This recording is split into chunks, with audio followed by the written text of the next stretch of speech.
لسه راجع حالا من فيلم تاج لتامر حسني. تعالوا اقول لكم ايه الاخبار. لو اول مره بتشوفني اشترك في القناه ويلا بينا.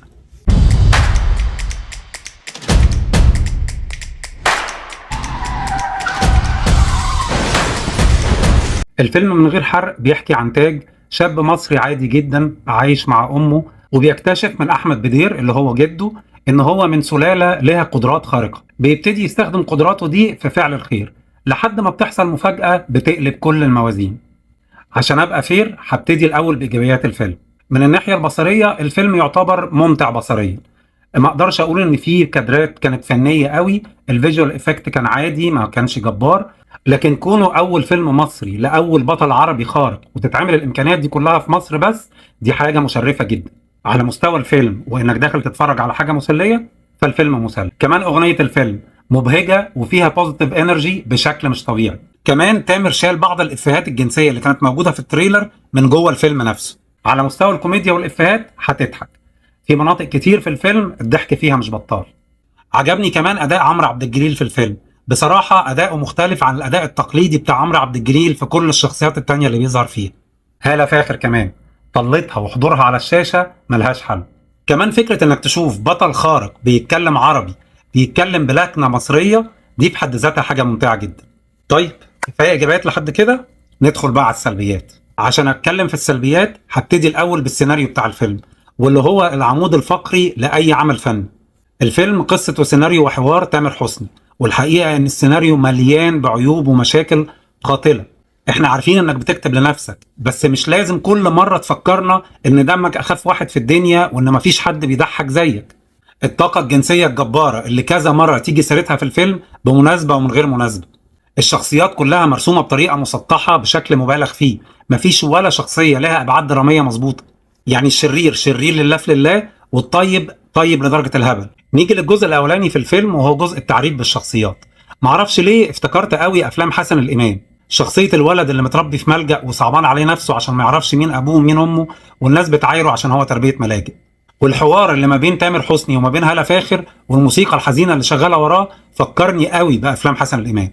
انت عايز تخلي الجمهور يتعاطف مع الشخصيه، وده ما فيهوش مشكله، لكن مش لازم تقلبها ميلو دراما قوي كده. كمان الشخصيه الشريره في الفيلم بيظهر بنفس المواصفات التقليديه للشخص الشرير.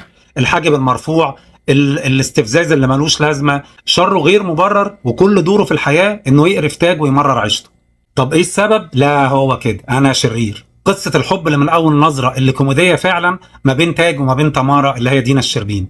وشوف الصدف برضه، تاج وتمارا الاثنين بيبتدوا بحرف التي. هو عادي انه في حب من اول نظره وكل حاجه، لكن مش بالشكل الساذج بتاع تاج وتمارا اللي احنا شفناهم في الفيلم ده. دي في اول 10 دقايق شافته فيهم وهي وقعت في غرامه وبتسخسخ على كل كلمه هو بيقولها. هو الواد دمه خفيف صحيح، بس مش كده. طب يستنوا لما يكملوا اول سمستر حتى. وبعدين دور تامر في الفيلم مش واضح قوي، يعني هو راح في المدرسة عشان يساعدهم في ايه محدش عارف، بس هو فاهم في كل حاجة وبيعمل كل حاجة. وتمارا او دينا الشربيني هي كمان اتعدت منه، رغم انها مدرسة موسيقى، لكن بنت صغيرة جاية بتسألها هو يعني ايه يا ميس الساكت عن الحق شيطان اخرس. غالبا المدرسة ما فيهاش مدرسين دين. وفي الفيلم بتحصل حادثة اتوبيس، والمذيع اللي واقف بينقل الخبر بيقول يا جماعة اللي يقدر يعمل اي حاجة يعملها. انا مش فاهم مين ممكن يعمل اي حاجه في موقف زي ده. مفيش غير الاسعاف والمطافي هم اللي ممكن يجوا علشان يحلوا الموقف ده. من ضمن كمان عيوب السيناريو ان بطله الفيلم ما بتظهرش خالص في النص التاني من الفيلم، وكأن الفيلم اتقسم نصين. النص الاولاني من الفيلم بطوله دينا الشربيني، والنص التاني من الفيلم بطوله عمرو عبد الجليل. نيجي بقى لمشاكل الاخراج في الفيلم.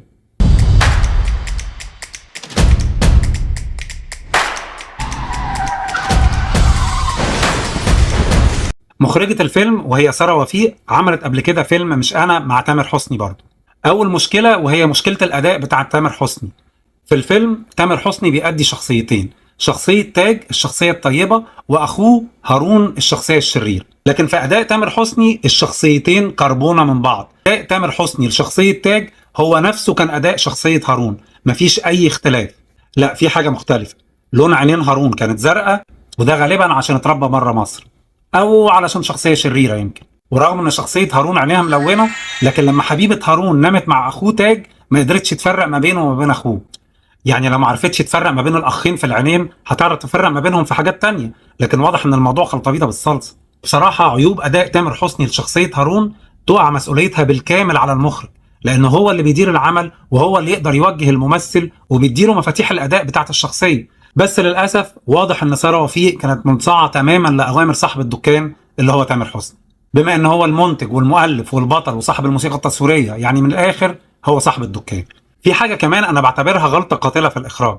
أغنية الفيلم اللي تم استخدامها في النايت كلاب بتاع هارون هي نفسها الأغنية اللي كل الناس رقصت عليها لما تاج انتصر على هارون، وده حاجة مش منطقية، لأن أغنية الأخ الطيب المفروض تبقى مختلفة عن أغنية الأخ الشرير، مش كده ولا إيه؟